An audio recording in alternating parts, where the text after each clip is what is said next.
Your Excellency, Prime Minister Praveen Jagannath, Honorable Ministers of the Government, senior officials and dignitaries, friends of the media, ladies and gentlemen.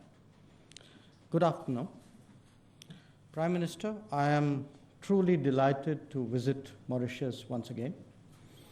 I fondly recall my last visit, which was 4 years ago, and that was as Foreign Secretary. And I'm happy that many of the ideas that were then on the drawing board have now become reality. So let me start, Prime Minister, by complimenting your leadership and the performance of your government. Every time I visit your beautiful country, I'm touched by the warmth and affection for India here and recognize the deep emotional and cultural ties between our people. The vibrancy of the Mauritius society and its traditions and our enduring bonds of democracy and pluralism will always bind us together. I would also like to convey my heartfelt appreciation to you, Prime Minister, and to the government of Mauritius and my counterpart for the warm welcome and generous hospitality extended to me and my delegation, as well as the painstaking and elaborate COVID-compliant arrangements made for our visit. Mauritius is one of the few COVID-safe countries in the world, and I congratulate you, Prime Minister, and your team for so commendably managing the COVID-19 pandemic through timely and decisive measures. Your government is now focused on economic recovery and revival of livelihoods, an effort in which India, I assure you, will be a ready partner. In 2015, when Prime Minister Narendra Modi addressed the National Assembly of Mauritius, he had assured all of you that India will always be with Mauritius in support of your efforts and in joy for your successes. I'm glad that during the course of the past 1 year, through trying times that brought about by the COVID pandemic, India stood together with the people of Mauritius. Through the 23 tons of essential medicines, 500,000 tablets of hydroxychloroquine, a special consignment of Ayurvedic medicines, and a 14-member medical assistance team under our mission Saga, India's helping hand was always over the horizon, responsive, resolute, and reliable. I'm also happy that India was able to provide immediate assistance to deal with the unfortunate MV Vakashio oil spill accident by deploying an Indian Navy ship, an Indian Air Force special aircraft, and a 10-member technical response team of the Indian Coast Guard, along with 30 tons of specialized technical equipment for containing the oil spill and undertaking the salvage operations. As one of our key priority partners, 100,000 doses of made-in-India COVID vaccine also reached Mauritius immediately after we rolled out our own vaccination program in India. This was a clear and telling demonstration of the extraordinary relationship between our countries and the place that Mauritius holds in our hearts.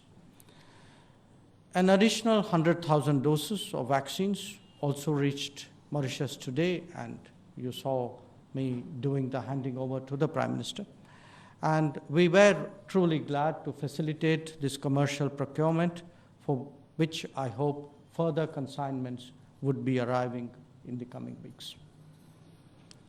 Friends, symbolizing the unceasing nature of our cooperation, our two Prime Ministers inaugurated the new Supreme Court building virtually on 30th July last year, when the pandemic was at its peak.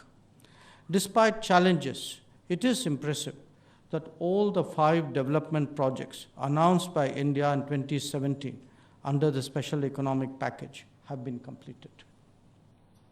These include Phase 1 of the Metro Express project, the new Supreme Court building, the new ENT hospital, the supply of electronic tablets for Mauritian school children, and 956 social housing units, which will be made operational soon.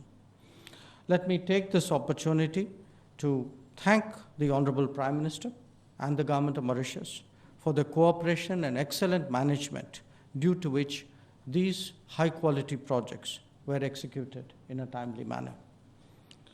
Prime Minister, we globally do development partnerships with more than 100 countries across the world.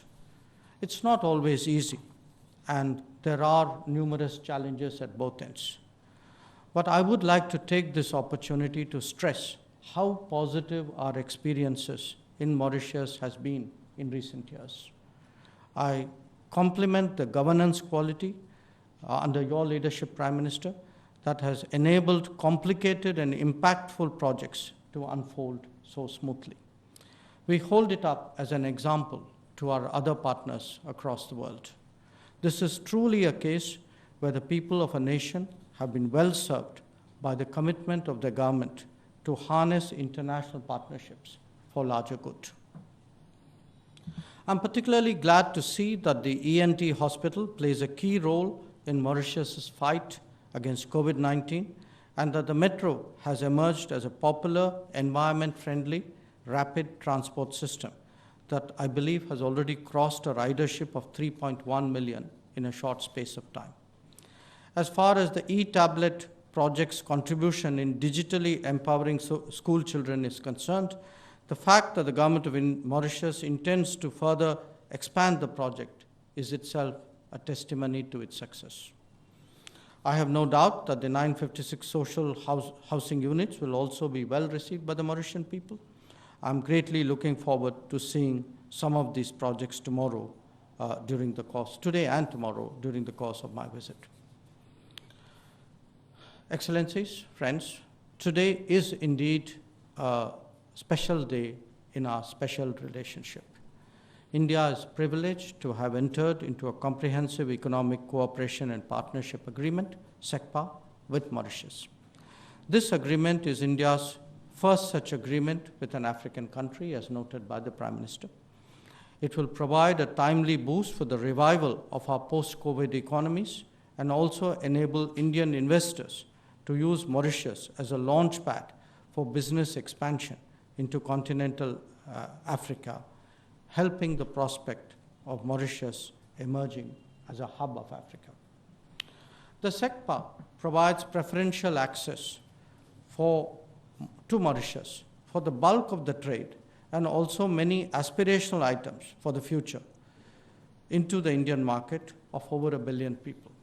These include frozen fish, specialty sugar, biscuits, fresh fruits, juices, mineral water, soaps, bags, medical and surgical equipment, and apparel.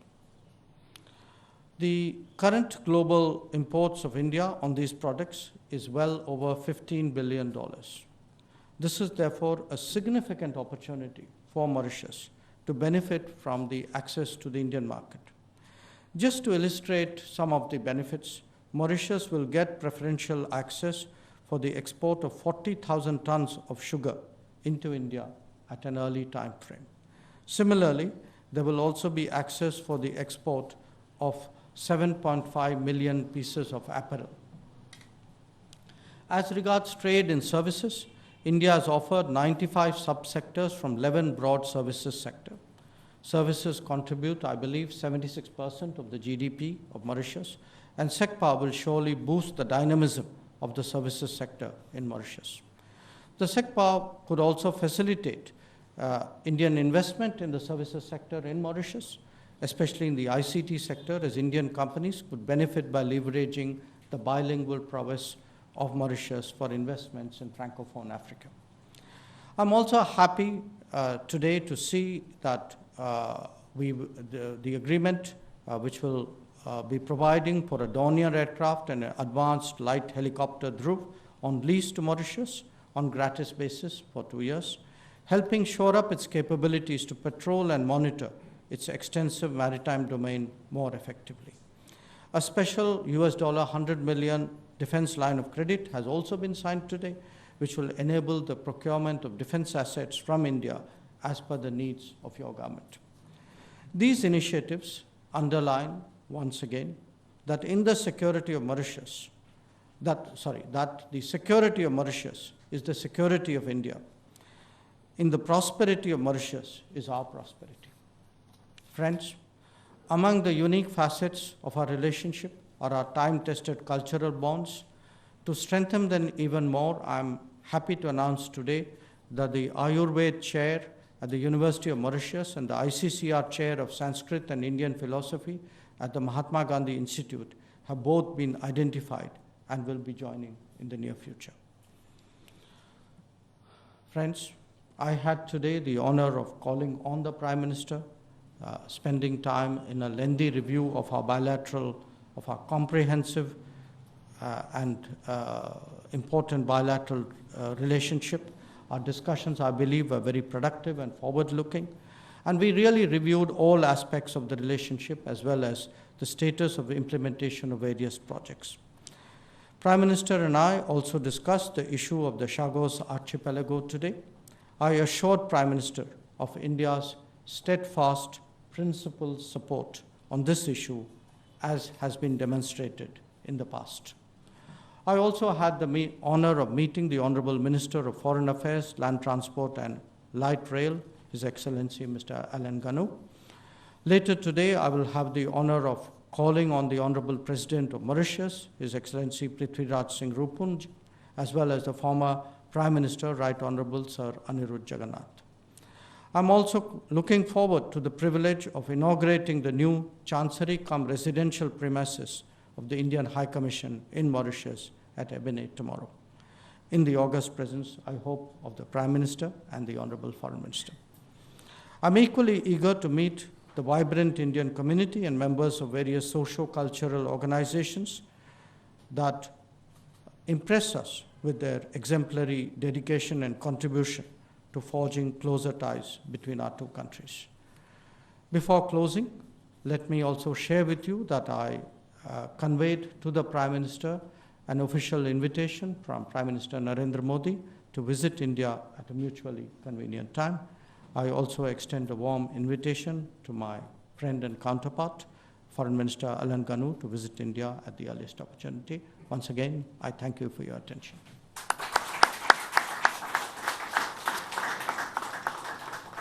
Voilà, c'était le discours de